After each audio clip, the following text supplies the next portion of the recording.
बिस्मिल्लाहिर्रहमानिर्रहीम। मेरा नाम साजिद अली और आप देख रहे हैं education platform YouTube channel. Shah Abdul Latif university Khairpur Mirs की प्री टेस्ट की प्रिपरेशन हम कर रहे हैं और आज के इस वीडियो में बात करेंगे कुछ MCQs की जो जनरल नॉलेज के हैं। सबसे पहले the largest democratic country in the world.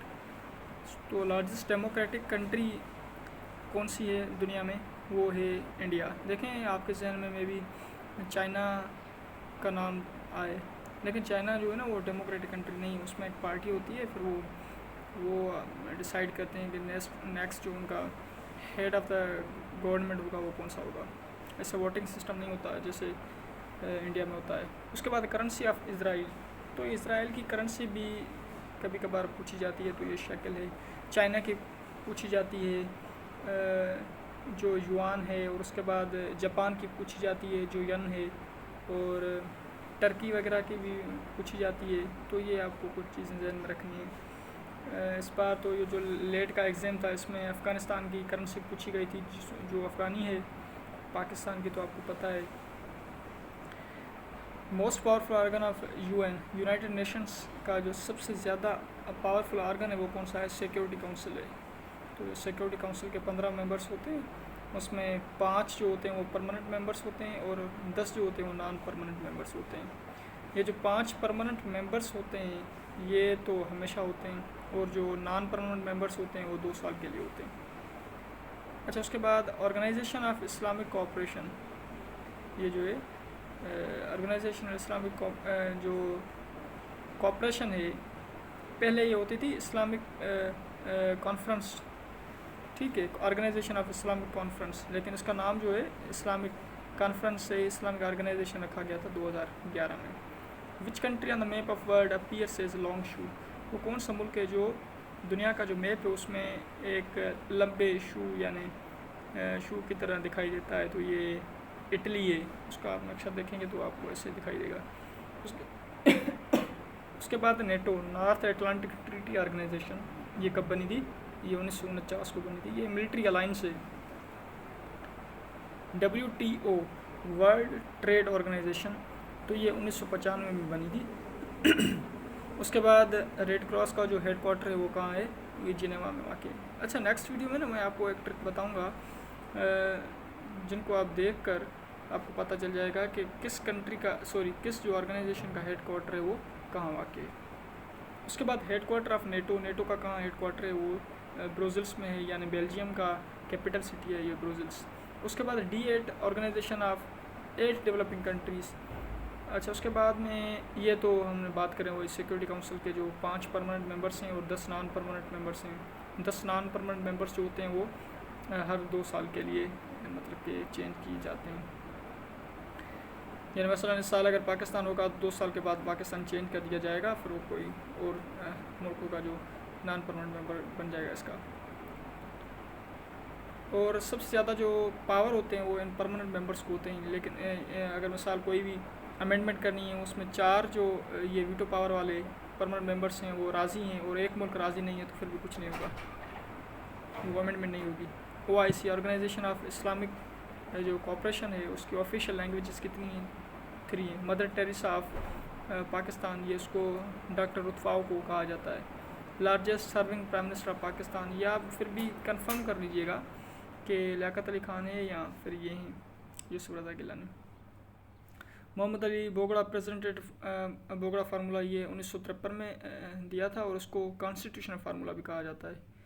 First constitution तो आपको पता है 23 मार्च 1956 को जो है इम्पोज किया गया। उसके बाद prime minister during first constitution ये चौधरी मोहम्मद अली थे, और उसके बाद फर्स्ट कॉन्स्टिट्यूशन में ही पाकिस्तान का नाम जो था वो इस्लामिक रिपब्लिक ऑफ पाकिस्तान रखा गया था, और उसकी जो ऑफिशियल लैंग्वेजेस थी वो मुल्क की वो 2 रखी गई थी, एक उर्दू और दूसरी बंगालियों की वजह से, उर्दू तो यहाँ वाले जो लोग थे। उसके बाद हु एब्रोगेटेड 1956 कॉन्स्टिट्यूशन, ये मनसूख किसने किया था? 1956 वाला आइन, ये इस्कंदर मिर्ज़ा थे। और फर्स्ट कॉन्स्टिट्यूशन जब उन्होंने मनसूख किया था तो मार्शल लॉ इम्पोज हुआ था 7 अक्टूबर 1958 को। अयूब खान ने नया कॉन्स्टिट्यूशन दिया था 8 जून 1962 को। फिर उसमें जो है ना प्रेसिडेंशियल फॉर्म ऑफ गवर्नमेंट थी, यानी मुल्क का जो सरबराह होगा या मुल्क को चलाने वाला जो होगा वो प्रेसिडेंट होगा। यूनिकैमरल सिस्टम था तब। व्हेन कॉन्स्टिट्यूशन ऑफ 1962 एब्रोगेटेड, ये मनसूख हुआ था 1969 में, और ये जनरल यहया खान आए थे, उन्होंने ये मनसूख किया था 1956 वाले कॉन्स्टिट्यूशन को। जुल्फ़िकार अली भुट्टो की अगर बात की जाए तो वो आए थे 1973 में, उन्होंने आइन दिया था 14 अगस्त 1973 में, थर्ड कॉन्स्टिट्यूशन ऑफ पाकिस्तान। और पाकिस्तान का जो कॉन्स्टिट्यूशन था 1973 वाला, ये पार्लियामेंट्री था, उनमें बाई कैमरल सिस्टम था, अपर हाउस और लोअर हाउसेस जो है ना वो इंट्रोड्यूस कराए गए थे। Who elects president according to 1973 constitution, तो मुल्क का जो सदर होता है वो कौन, सेनेट और नेशनल असम्बली सेलेक्ट करती है। और उसके बाद अगर बात की जाए प्राइम मिनिस्टर की, यानी वज़ीर आज़म मुल्क का कौन सेलेक्ट करता है, तो वो नेशनल असम्बली होती है। 1973 constitution first time by cameral system इसमें इंट्रोड्यूस कराया गया था, जिसमें ये प्रेसिडेंट और दोनों प्राइम मिनिस्टर की बात की गई थी। आर्टिकल 58B का मकसद है जो कॉन्स्टिट्यूशन में, इसमें जो प्रेसिडेंट के पावर हैं तो वो डिसॉल्व कर सकता है नेशनल असम्बली को। अच्छा, दूसरी चीज़ याद रखें कि 1956 वाला जो आइन था उसमें 234 आर्टिकल्स थे, और 1962 वाले में 250 आर्टिकल्स थे, और उसमें के बाद 1973 वाले में 280 आर्टिकल्स थे। कशफुल महजूब ये किसने लिखा था, दाता गंज बख्श ने लिखा था। सर सैयद अहमद खान ने कौन सा किताब लिखा था, ये उन्होंने असबाब बगावत हिंद भी लिखा था, लेकिन उसके बाद ये इंडियन मुसलमान इन 1871, ये इंडियन मुसलमान से उन्होंने लिखा था 1871 में।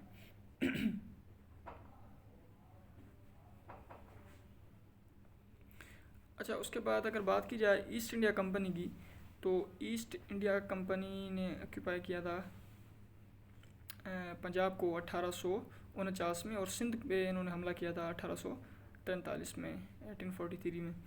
और उसके बाद कांग्रेस कब कहाँ बनी थी, ये बॉम्बे में बनी थी। और उसके बाद अगर बात की जाए मुस्लिम लीग की, ये ढाका में बनी थी। रियल नेम जो होती तुमीर उसका था निसार अली। खैबर पास किसको कनेक्ट करता है, पाकिस्तान को अफ़गानिस्तान के साथ। और उसके बाद हाईएस्ट पीक की अगर बात की जाए साल्ट रेंज की, तो वो स्कैसर।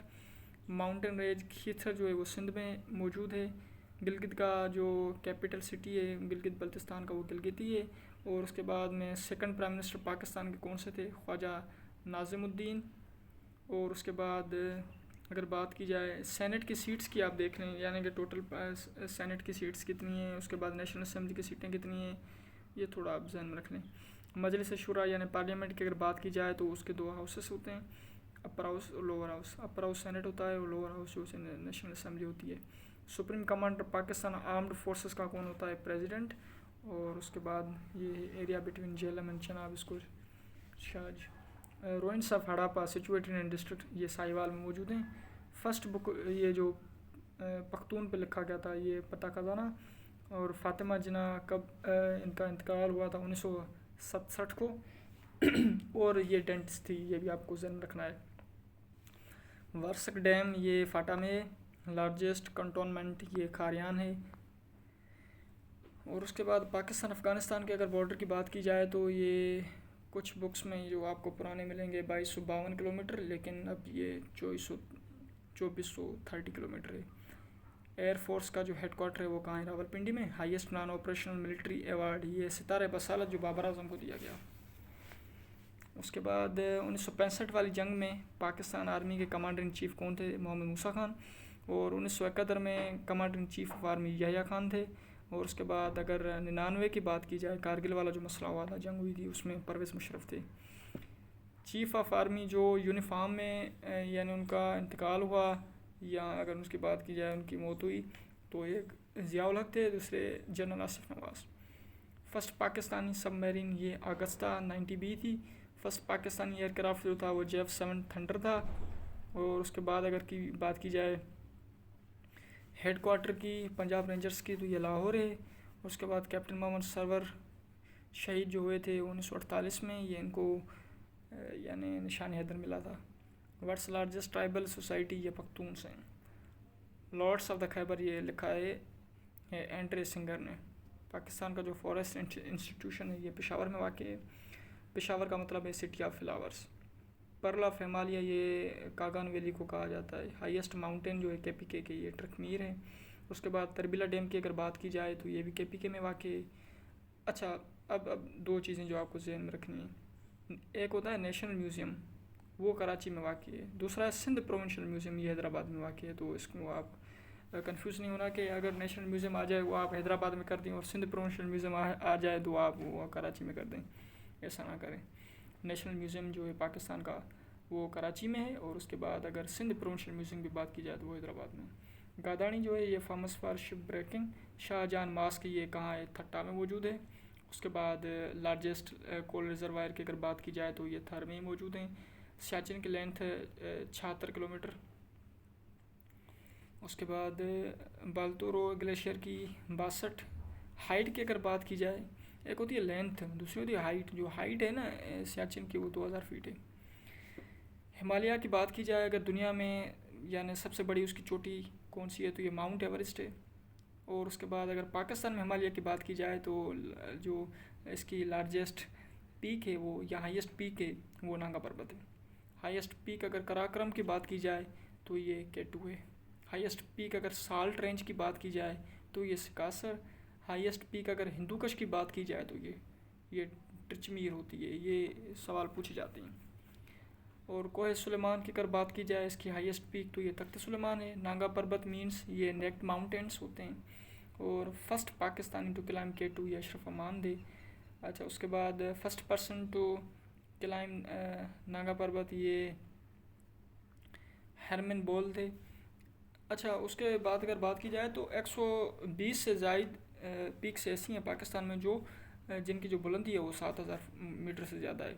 गेशर बिरम 1 को हिडन पीक भी कहा जाता है। अयूब नेशनल पार्क की अगर बात की जाए तो वो रावलपिंडी में वाक़ है।